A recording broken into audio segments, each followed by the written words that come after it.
Jason Statham hated working with co-star Natalya Rudakova, some hairdresser off the street. Firstly, it's that before Statham became an actor, he, like most people, had a normal profession too. And secondly, it's that basically every film he is in now is based around some kind of trade: the beekeeper, the mechanic, the transporter. If the next one was the hairdresser, it would not be unexpected, but thought-provoking due to the visible lack of a crop on his shaved walnut. At the receiving end of this shade was Russian hairdresser Natalya Rudakova, who caught Luc Besson's fancy as the perfect female lead for 2008's Transporter 3. After 2 successful movies, hopes were high for the third installment, leading to the Fifth Element director being roped in to produce and co-write. However, for reasons only known to himself, he decided to cast Rudakova, despite her having had no prior acting experience, let alone as one of the captains in a fairly major movie franchise.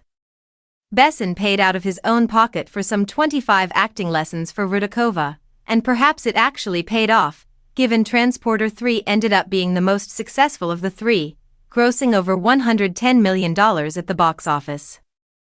Reviews weren't brilliant, however, and it proved to be the last we saw of the Transporter.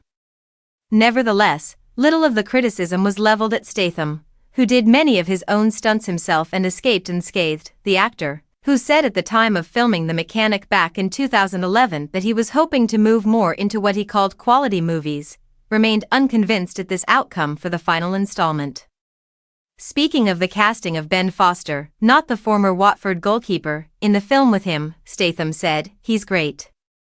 He's a real quality actor, so for me to be able to work opposite someone like that and not some hairdresser cast off the street, which is what happened with Transporter 3, well, it was fantastic." To be fair to Rudakova, it wasn't a one-off, and she did go on to appear in 8 more projects until 2019, after which she hasn't been heard of much, so maybe she went back to being a hairdresser, who knows. Statham, meanwhile, who was a diver before he became one of the biggest shiny-headed action stars in the world, continues to pump out his very successful of a type movies almost annually. Last year, it was The Beekeeper that proved to be a surprise hit, and a sequel to that is currently in the works.